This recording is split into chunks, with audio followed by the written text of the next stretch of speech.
j'ai le plaisir d'avoir à mes côtés un auteur très connu, Denis Monette. Bonjour, Denis. Bonjour, Mme Brassard. Alors, Denis est très connu, évidemment, parce qu'il a derrière lui une carrière d'auteur que tout le monde a salué, que tout le monde a apprécié. Denis nous présente aujourd'hui le dernier de ses ouvrages, qui est en fait son 16e roman, Voilà. dont le titre est « Les délaissés ». Exact. Quel titre magnifique. Oui, c'est un très joli titre, oui. Effectivement, un titre qui déjà nous touche. Oui. Comment est né ce projet de... Et ça décrit très bien, d'ailleurs, l'histoire. Oui. Parce qu'elles sont délaissées. Comment est né le projet? Je vous dirais que l'inspiration de celui-ci m'est venue de l'observation. La plupart du temps, mon inspiration me vient de l'observation. Je suis un grand observateur de la vie, des gens, de ce qui se passe. Et puis j'ai pensé un jour à cette histoire. J'avais écrit un léger synopsis dans mon tiroir. Je n'avais pas encore le titre, d'un homme qui se vengeait sur 4 femmes de cette façon-là. Puis peut-être pas 4, puis j'avais 3 à l'époque. Après ça, le titre m'est arrivé parce que j'ai écrit entre-temps Le jardin du docteur Desoyers, le précédent. Et là, je l'ai ressorti et j'ai dit, laissez le temps. Donc, il a mûri voilà. Dans le tiroir. Vous avez le verbe, il a mûri. Le synopsis était là, donc l'embryon était là. Oui. Mais comme vous étiez à un autre projet, vous ne pouviez pas le faire grandir sur le coup. Non, je l'ai laissé mijoter. OK. Voilà. Et à un certain moment, il est revenu dans votre actualité. Bien, tout de suite après, oui. Attaqué. Tout de suite après le docteur Desoyers, quand j'ai eu terminé, parce qu'on ne reste pas longtemps sans écrire, hein? On a toujours la plume tout près de nous. Alors, je me suis dit, laissez le temps d'écrire ça. Je savais que c'était pour être un gros travail parce qu'il y a quand même pas mal de recherches à faire. Hein? Ça se passe dans 4 provinces différentes. Oui, vous nous faites voyager. Je vous fais voyager. Alors, il faut que je sois vraiment, il faut que je regarde, il faut que je trouve les endroits, le nombre d'habitants de Comme un scénariste, oui, vous devez camper vos scènes. Quand je parle de Moncton ou je parle de Halifax, il faut que je connaisse ça. Je ne suis pas allé à Moncton. Je suis allé au Nouveau-Brunswick, mais pas dans cette ville-là. Alors, j'ai fait des recherches. C'est énormément de recherches pour ce genre de roman. Et je voulais être exact. Puis la description des dames, j'ai commencé avec 1, 2, 3 et je me suis rendu à 4. Finalement, alors, ça il y a 4 personnages féminins. Voilà, 4 beaux rôles hein, pour des comédiennes. D'ailleurs, ça deviendrait un scénario très intéressant pour le cinéma. Oui, surtout avec 4 comédiennes puis 1 comédien. Ce serait peut-être un couronnement de carrière pour Denis Monette de voir un de ses livres porté à l'écran. J'en souris à chaque fois, vous savez, parce qu'on me le demande souvent. J'en souris, advienne que pourra. Moi, quand j'écris pour être lu. Voilà. Mais votre travail d'écrivain se déroule comment? Est-ce que vous êtes un auteur très discipliné? Est-ce que vous écrivez chaque jour? Est-ce que quand un projet vous habite, vous êtes complètement investi dans ce projet-là? Oui, je m'investis chaque jour, oui. J'ai une bonne discipline de travail. Disons que chaque après-midi, moi, je suis un écrivain d'après-midi. J'écris très peu le soir. Si j'écris le soir, c'est pas tellement tard parce qu'il faut penser au lendemain. Hein? Il faut s'endormir. C'est pas facile de se coucher et puis de fermer la porte de son imaginaire. Il faut vraiment... On tourne, on se lève, on a des petits bouts de papier. Vous savez, on s'endort à 2 heures, 3 heures du matin. Alors, c'est évident que la matinée, il faut récupérer. Mais je suis un écrivain d'après-midi. De 1 heure à 5 heures, c'est le meilleur temps pour moi et surtout l'hiver. OK. Donc, et vos personnages prennent quel espace dans votre vie? Beaucoup trop parfois. Ils prennent beaucoup. Parce que lorsque je les habite, hein, vous savez qu'un auteur, un écrivain, c'est un acteur seul sur scène. Hein? Oui. Je suis dans la peau de chaque personnage. J'ai habité ces 4 femmes, puis j'ai habité Ludger Valin aussi. Alors, Raymonde, Judith, Viviane et Lily Perle, je suis dans elle, je dois penser comme elle. Il y a beaucoup de dialogues dans mes romans.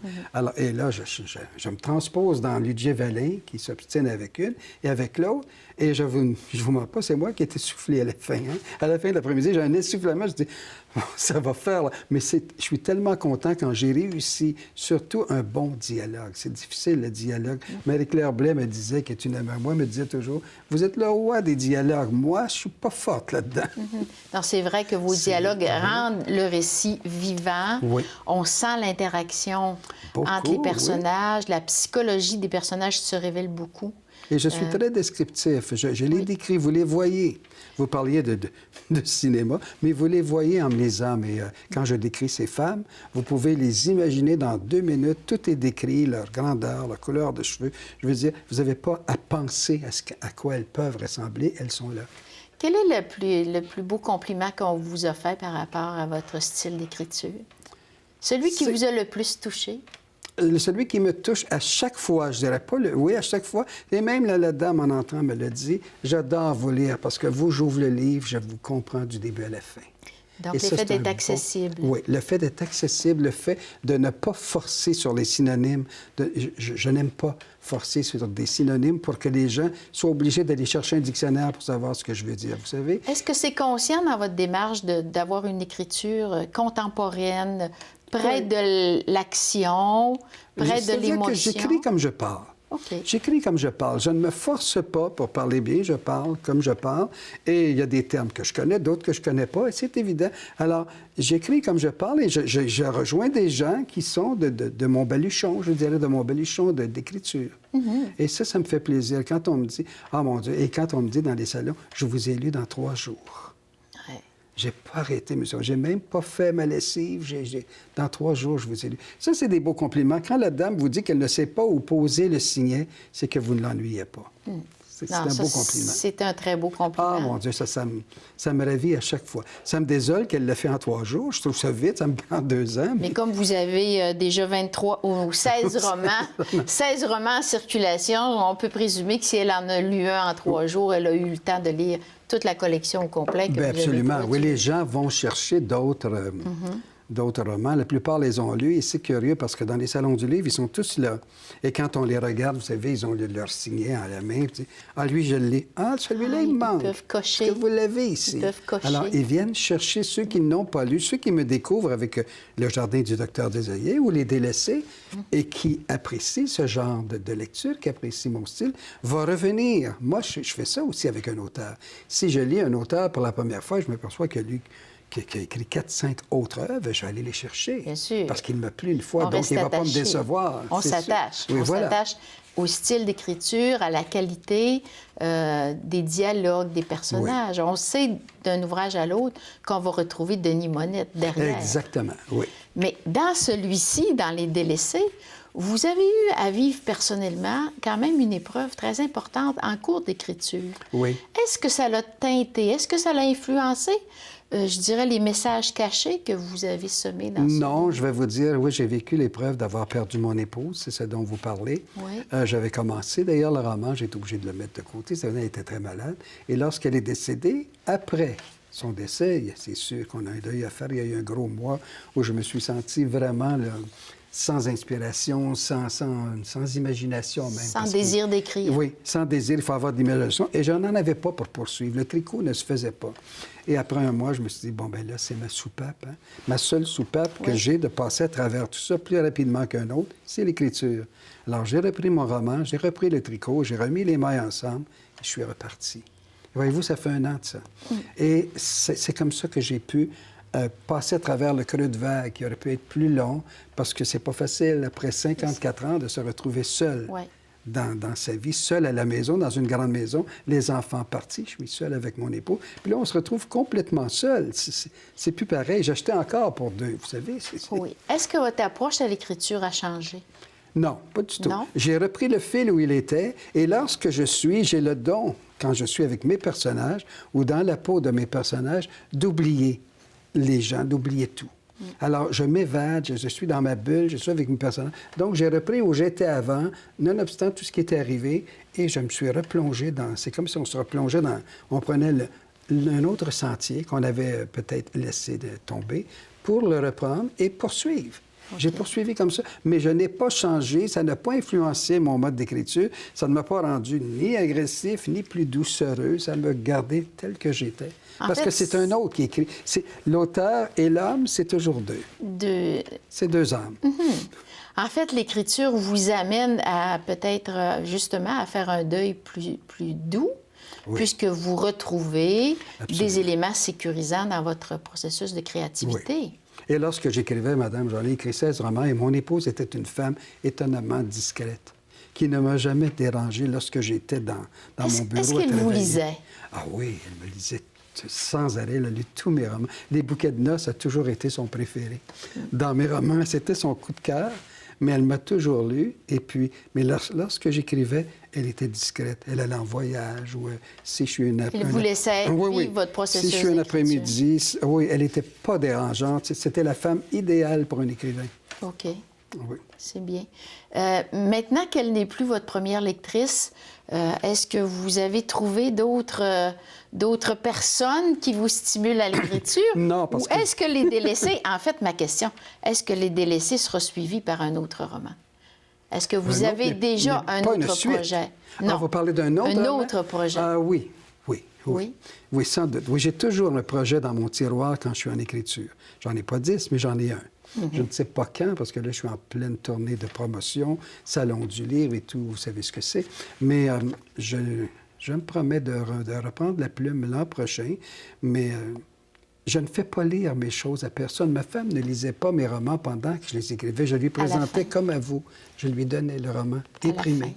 Et à ma fille aussi. Personne ne s'immisce dans mon écriture. C'est la pire chose à faire. Oui. Mais pour un créateur qui a confiance en lui... Qui ne veut pas être dérangé. J'ai trop vu de gens changer leur premier chapitre 7 fois pour se rendre compte que la première version était la meilleure. Oui, parce que en fait, vous avez la confiance dans votre qualité d'écrivain. Et je les écris à la main, vous savez. Vous écrivez à la main? Tous à Donc, la le contact avec le papier se fait vraiment... De la plume au papier. J'ai toujours de mon cœur à la plume au papier. D'où la très belle photo couverture où on voit à la plume à la main en train d'écrire. Quel est le message que les lecteurs vont découvrir dans le livre Les Délaissés? Moi, j'ai voulu que ce soit comme un genre d'un petit peu polar, parce qu'on cherche, il y a une énigme, hein? C'est cet homme-là qui quitte 4 femmes à 2 pas de l'engagement à 4 reprises. Et ces personnes, ces 4 femmes, se demandent l'une après l'autre, pourquoi? Le fameux pourquoi que vous trouvez, que vous découvrez à la fin seulement. Mais on m'a véhiculé en entrevue un petit peu partout, que c'était un excellent message c'était une espèce de mise en garde pour les femmes. Parce que des femmes qui sont trop facilement attirées, surtout dans la cinquantaine, par le compagnonnage, l'homme qui s'immisce dans leur vie à tel point qu'un mois plus tard, il vit avec elle. 2 mois plus tard, il veut l'épouser, puis elle accepte parce que ça fait longtemps qu'elle le cherche, puis c'est un bel homme. Mais vous avez un sujet très, très contemporain, puisqu'effectivement, ce sont des situations que plusieurs femmes ont vécues. Et ça peut arriver. C'est une espèce... Oui, c'est devenu une mise en garde et je ne l'ai pas écrit dans ce but-là. Moi, j'écris pour divertir, puis je me suis rendu compte qu'il y avait un côté psychologique tellement fort que c'est devenu une mise en garde pour ces dames-là. Alors, Denis Monette, il ne me reste que le temps d'inviter les lecteurs, lectrices à se procurer le livre Les Délaissés, à le parcourir et à découvrir l'ensemble de votre œuvre. On dit au-delà d'1 million d'exemplaires vendus. Oui. Et je souhaite que votre inspiration ne se tarisse jamais. Je vous laisse avec une petite pensée que j'ai choisie spécialement pour vous aujourd'hui. Le défaut le plus répandu de notre société, a dit Nietzsche, c'est que personne n'apprend, personne n'aspire, personne n'enseigne à supporter la solitude. C'est beau. Merci beaucoup de m'avoir accompagnée aujourd'hui. Merci, Mme Brassard.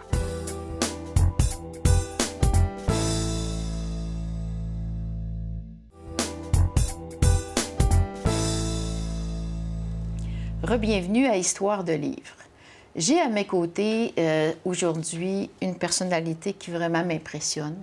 Elle s'appelle Edna Arsenault-Mégras. Bonjour, Edna.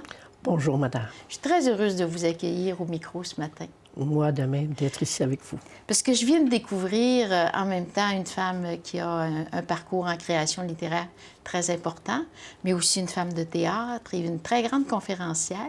Alors, j'aimerais bien que vous me parliez ce matin de cette trilogie, que vous me racontiez de quelle façon est née votre dernière œuvre. Nous parlons de la trilogie La fille de Molly. Oui. Et ensuite, c'est Ray, le fils de Molly. Ensuite, ça va être la petite fille de Molly. Comment c'est né? Quand je suis allée en Irlande, d'abord, ce pays m'a fascinée. Moi, je suis d'origine acadienne. J'adore le Québec. Et j'ai trouvé que les Irlandais et les Acadiens se ressemblaient beaucoup. Tous deux, on a surmonté beaucoup d'obstacles et on est sortis grandis ennoblis. Ce sont des gens accueillants et qui aiment la musique, un peu comme les Acadiens, même, je dirais, comme les Québécois d'origine. Et quand je suis allée là, je me promenais, là, il y a des sites historiques qui datent d'avant les pyramides d'Égypte, des paysages à faire rêver, des gens chaleureux. Je suis allée dans le comté de Meath, qu'on appelle le comté le plus historique de toute l'Irlande, le comté royal. C'est là qu'était le siège des rois avant. Avant ça, il y a eu les druides. Il y a de la magie. C'est un pays de mythes, de légendes, de lutins, c'est passionnant. Là. La source d'inspiration était magnifique. Oui, puis il y avait Tara, The Hill of Tara. Alors, la fille de Morley s'appelle Tara. Comment ont émergé les personnages? Les personnages, comment ont émergé? C'est pas moi qui les cherche. On dirait que c'est eux qui viennent à moi, dans le sens, ça peut avoir l'air bizarre. Mais je m'étais dit, il va y avoir Tara, parce que Tara, je trouvais que c'était un beau nom. Puis je me suis dit, après ça, il s'en passe des choses en Irlande. Alors, Tara, la petite fille qui a été abandonnée par sa mère, Tara qui a un frère qui s'appelle Ray, sa mère mariée à 16 ans à un ivrogne. Là, tout ça, quand j'ai commencé, là, j'ai commencé à sortir tout ça dans ma tête. Qu'est-ce qu'elle va faire, Tara? Comment va-t-elle faire? Alors, sa mère va l'abandonner. Moi, j'enseigne 26 années. J'adore les enfants. J'enseignais des enfants qui avaient des problèmes physiquement abusés, sexuellement. Alors, souvent, il y a des enfants dans mes peintures et dans mes livres, parce que c'est un sujet que je connais. Et un enfant irrécupérable, ça n'existe pas. On le verra. Ah, je vous soupçonne de cacher entre les pages de vos livres des messages. Vous savez, c'est Henri Troyat qui a dit « Les livres qui ont survécu au passage des siècles l'ont été parce qu'ils avaient un message humain. » Dans mon livre, je me compare vraiment pas à cet homme-là. Mais dans mes livres, il y a un message humain. Que des enfants irrécupérables, ça n'existe pas. Il n'y a que des enfants mal aimés. Alors là, j'ai commencé ma trame. La petite fille, la mère va les abandonner. Et la petite fille, elle adore sa mère. Mm-hmm. Alors... Les relations familiales sont très importantes? Oui, sont importantes parce que je dis ceci, une mère... sa fille Morley, pourquoi je n'ai pas appelé ça Tara? Parce que c'est l'histoire de Tara. C'est parce que Morley, à 16 ans, elle a épousé Michael. Elle est tombée follement amoureuse. Et à 18 ans, elle a 2 enfants et Michael, il boit comme un trou. Morley, c'est une belle femme, pleine de vie. Elle a dit, non, moi, mes enfants ne vont pas manger juste de la soupe aux patates, puis ils vont être habillés. Alors, elle a pris une décision importante. Joindre l'utile à l'agréable, elle a pris des amants payants. Okay. Alors là, c'était Morley la pute. C'était Morley ceci. Et... Elle n'avait pas d'autre choix, c'était pour la survie. Oui, c'est pour la survie. Alors, la petite fille, Tara, elle est jolie, elle est intelligente. À l'école, les filles de la haute société la détestent. Et Morley va se faire prendre, après 5-6 ans, va se faire prendre à son propre piège et elle va tomber en amour avec un de ses amants. Et elle va s'enfuir, puis elle va laisser les enfants tout seuls. Et là, on entre dans la grande saga qui nous amène en exil, parce qu'un des thèmes de votre trilogie, c'est l'exil. C'est l'exil, oui, parce que c'est l'exil. Parce que quand la mère Tara a 7 ans, c'est une petite mère, une vieille âme. Puis le petit Michael, Ray, bien, c'est feu follet, espiègle, le pantalon de travers, la chemise sortie et tout ça. Alors, c'est le cabotin. Oui, quand elle arrive à l'école, ils l'attendent le lendemain. Tiens, la fille de Morley, c'est la fille de personne, sa mère ne l'avait même pas. Alors, après ça, là, ils ne l'appelleront jamais par son nom, Tara. Ils vont toujours l'appeler la fille de Morley. Okay, donc elle sera marquée. Elle va être marquée que la commère du village. Dans toutes les petites villes et les villages, il y a des commères. Les gens qui vous veulent du bien. D'où l'idée que l'exil devient sa renaissance. D'où l'idée qu'il va avoir, malgré... Elle va réussir, cette femme-là. Mais les malheurs se font écho. Et à l'âge de 19-20 ans, le chef de police lui dit « Pars. J'ai une sœur au Canada, va au Québec, c'est bien. » Puis il dit « Tu vas être bien là. Tu vas recommencer ta vie. Ne reste plus ici. » Et elle s'en vient au Québec.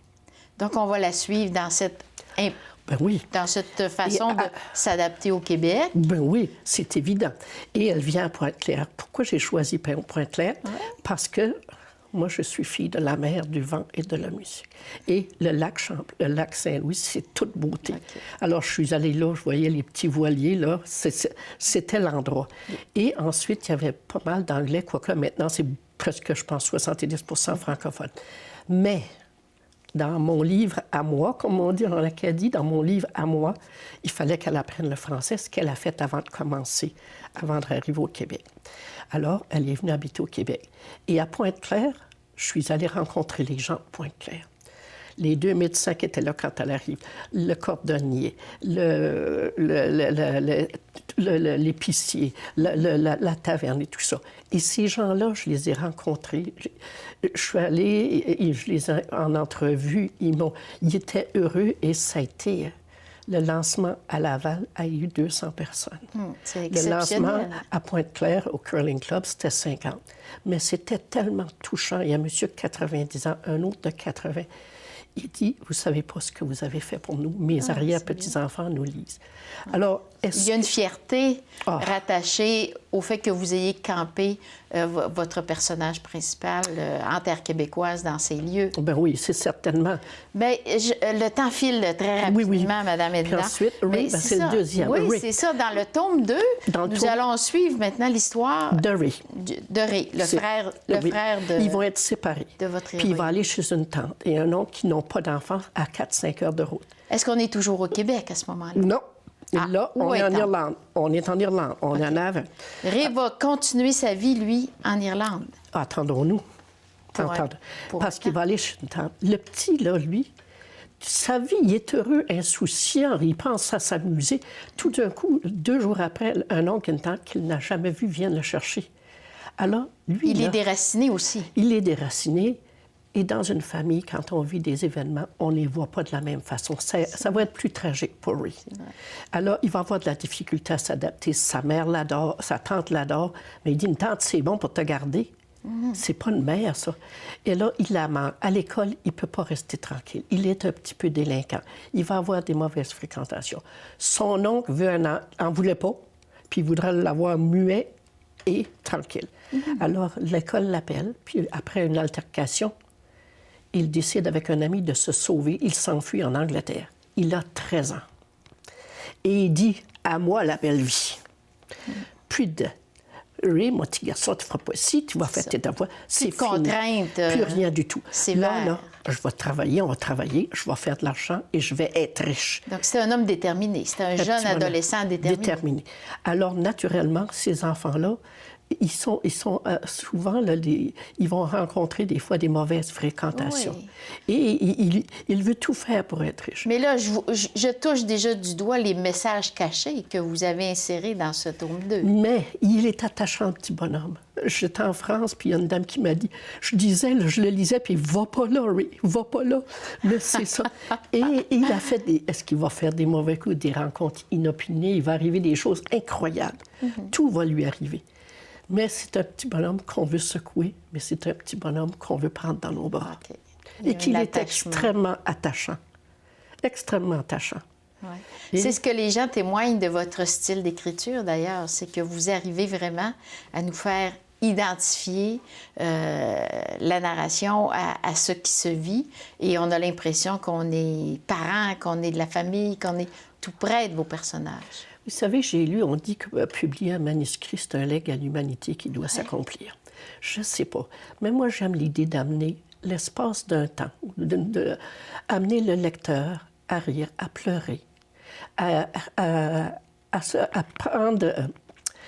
être ému sans savoir pourquoi, à oublier les aléas du quotidien, à faire un avec les personnages, à vraiment s'identifier.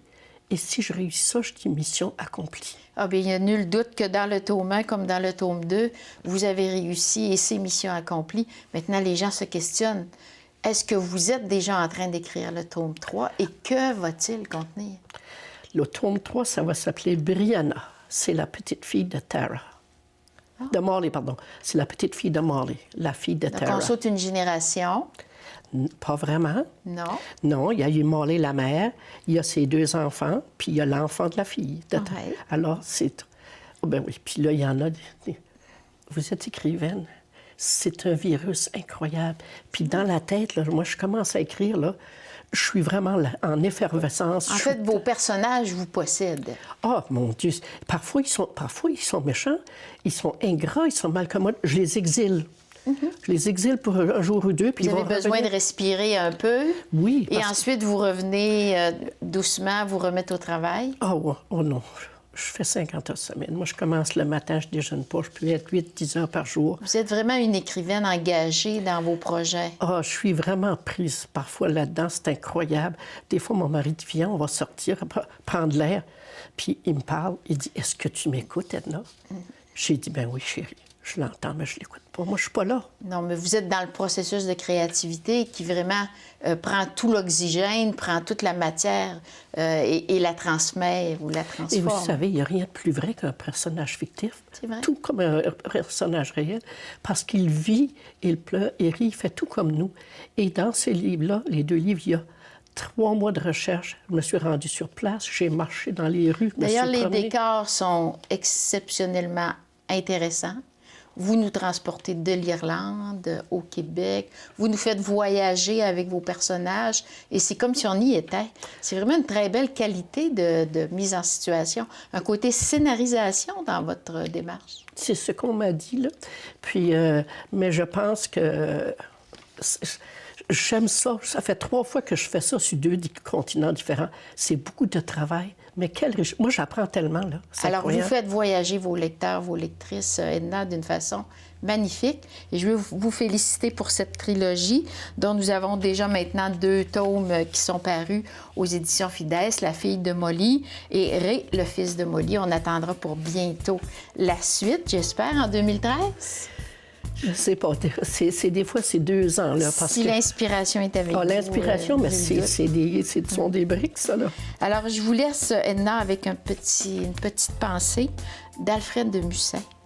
Tous les hommes ne sont pas capables d'accomplir de grandes choses. On aurait pu dire toutes les femmes aussi.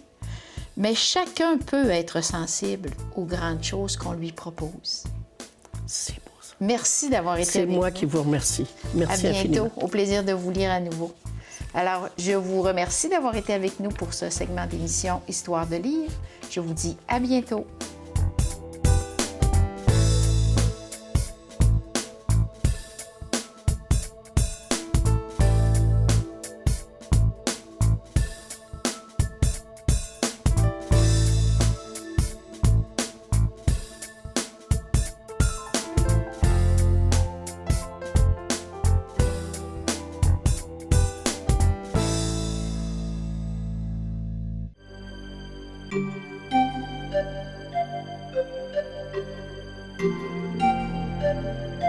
Thank you.